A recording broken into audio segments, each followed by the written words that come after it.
Era un 21 de julio de 1987. Y Ferrari estaba presentando un carrito ahí porque cumplió 40 años, ¿verdad? El 40 aniversario. El último vehículo autorizado por el Commendatore en persona, Enzo Ferrari.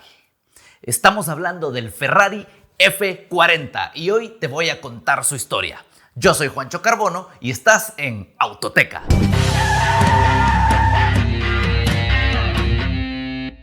El icónico F40 fue diseñado por la casa de diseño Pininfarina, que ha hecho carros espectaculares y algunos Fiats. Fue diseñado por Nicola Materazzi.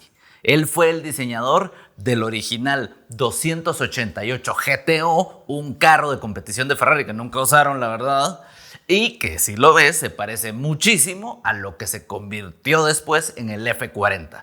Entonces el Ferrari F40 está basado en el 288 GTO. El corazón palpitante del Ferrari F40 es un V8 biturbo de 2.9 litros, o sea 2900. Y tenía una potencia de más de 450 caballos de fuerza y en aquella época ya era un vehículo que traspasaba la barrera de los 300 kilómetros por hora, que eran los 80s. A esa velocidad ya era una cosa que estás a esto de entrar al programa espacial de Italia.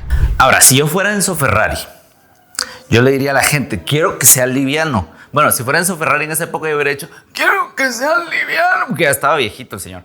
Pero en ese afán de que el carro fuera liviano, se empezaron a usar materiales compuestos que no se usaban antes. Fibra de carbono, Kevlar, aluminio. ¿Cómo pusieron el pinche carro más a dieta que modelo italiana? ¿Me entienden? O sea, ya era una cosa que la están limando ahí gramos hasta que llegaron que el carro completo tuviera un peso en seco de 1100 kilogramos. Eso es casi lo que pasa a tu mamá, ¿verdad? Entonces es muy, para ser una persona muy pesado, para ser un carro muy liviano. Eso es casi lo que peso yo, Juancho. Es como 3 refris de 2 puertas. ¿Cuánto es en elefantes africanos? Alguien que me lo diga. Siendo este un superauto, es obvio que va a tener unos números pequeñitos, ¿verdad? De producción. Se planeaban hacer 400 unidades nada más. ¿Por qué? Pues porque era el F40, ¿no? Pero tuvo tanta demanda que en los 5 años que se produjo, desde el 87 hasta el 92, se hicieron 1311 unidades. Entonces mírenle al suyo, mírenle el numerito, a ver cuál tienen. De esos 1311 quedan 1291 vivos todavía, que es un gran número. Y pues entonces hay algunos contados que ya no están entre nosotros, ¿verdad? Porque los hicieron un huevo en una pista seguramente, porque agarraron fuego. Hay uno que agarró fuego recientemente y estuvo en redes sociales. Y seguramente algunos de un señor en Dubái ahí que los tiene guardados en un sótano, cosas de ese tipo. Así se van perdiendo los superautos y los hiperautos. Hay una cosa que pasa con el diseño del Ferrari F40 y es que nosotros asociamos Ferrari con lujo, ¿cierto? Pero el Ferrari F40, el objetivo del Ferrari F40 era darte lo más parecido a un vehículo de Fórmula 1 o de carreras que pudieras cargar en la calle. Y los lujos que tenía lo hacían claro, porque no tenía aire acondicionado, no tenía radio. A duras penas tenía una medio alfombra ahí, nada que ver.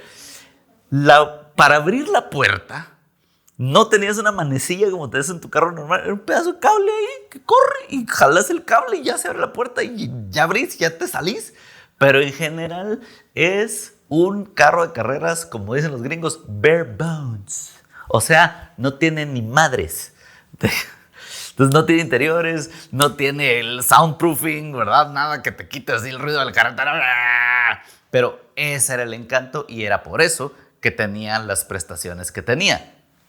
Y que solo fue destronado 5 años después por los locos de McLaren con el McLaren F1.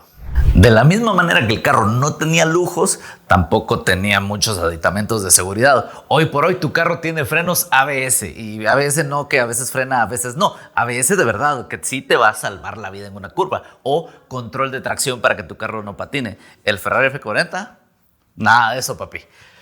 Los frenos, vos los tenías que apretar a como Dios te ayude.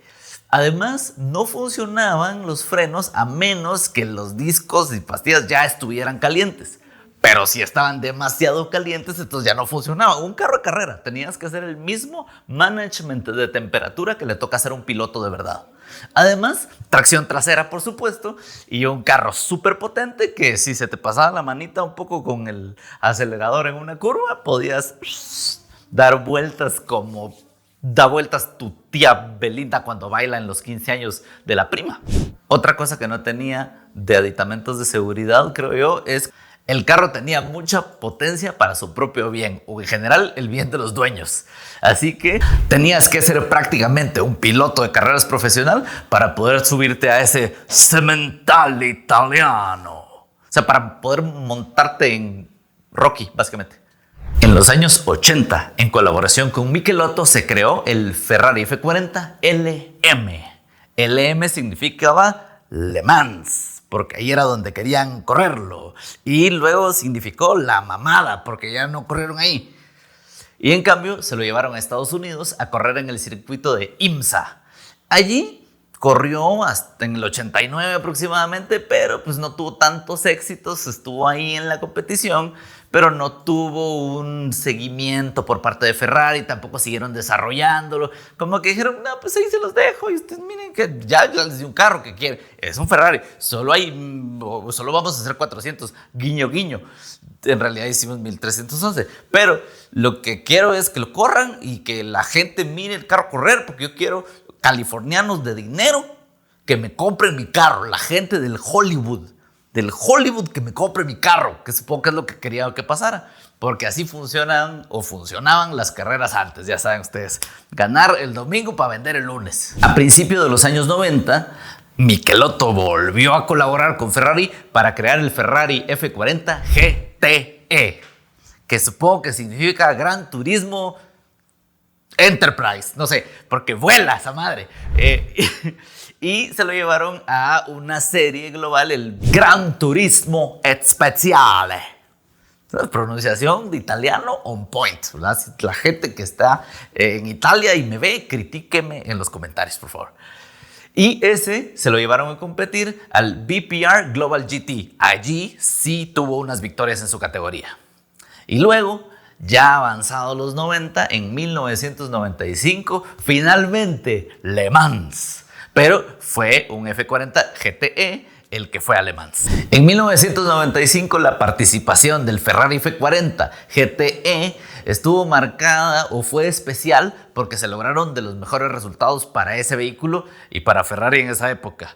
Quedó en sexto lugar en su categoría, en la categoría GT1, y en 12º lugar en la general. Recordemos que ustedes dicen, sexto lugar no es mucho. Es un carro de 1987, original de 1987, y estaba compitiendo contra McLaren CF1, contra Nissan Skyline, así es, contra Godzilla, y estaba compitiendo también hasta contra Acura NSX, que estaban ahí en otras categorías. O sea, era una competencia rudísima, los 90. Es una época dorada del automovilismo, y ahí estaba todavía el viejito agarrándose del hocico ahí con los demás, con los grandes. Entonces creo que también fue una participación que dio muchísimo de qué hablar y que además dejó el carro como muy digno, un final digno, como si Clint Eastwood hubiera dejado de hacer películas hace 14 años, como si Jordan nunca hubiera vuelto a los Wizards, ni jugado béisbol, como que si nunca hubieras vuelto con tu ex. Final digno, amigos, final digno. Y ustedes dirán, Juancho, yo quiero comprarme un Ferrari F40, ¿cómo le hago? Pues amigos, la esperanza no está perdida si ustedes tienen unos cuantos milloncitos de dólares en sus cuentas de banco. Les quiero contar sobre algunos de los precios de subastas que han causado furor en los últimos años. En el 2023, en una subasta de Sotheby's en California, Estados Unidos, el carro llegó a 3.95 millones de dólares me puedo comprar una mansión con eso, una pequeña pero una mansión. Se supone que el vehículo estaba en condiciones casi perfectas, o sea, near mint, y que tenía muy pocos kilómetros recorridos. Entonces eso contribuyó muchísimo al precio. En el año 2022, Un Ferrari F40 de 1992, uno de los ultimitos que se fabricó, fue subastado en Pebble Beach por $2.74 millones. Este fue restaurado por un experto en Ferrari, entonces eso también aumentó muchísimo el valor. Y el primer lugar de subastas más caras para un F40 es un F40 LM que se vendió en 2019 y tenía un precio de $5.45 millones de lempiras, no, de dólares. Entonces ese es el más caro, es uno de competición y además también está en muy buen estado, lo cual aumenta el valor. Y esa es la historia del Ferrari F40, un vehículo que empezó como un V8 biturbo, terminó como un V10 naturalmente aspirado, empezó con 400 y pico de caballos de fuerza, terminó con 700 y pico, icónico, epítome junto con el Countach de ser el carro del póster que tenías en tu cuarto, que soñabas con tener, el Hot Wheels que todos quisimos, el que fue nuestro carrito de control remoto también para muchos y que unos pocos tienen el gusto de tenerlo en su garage. Esto fue Autoteca, yo soy Juancho Carbono y si se me olvidó algo, si estás diciendo, es que no hablaste de tal cosa, pues pónganlo en los comentarios porque queremos seguir esta conversación. Nos vemos la próxima semana.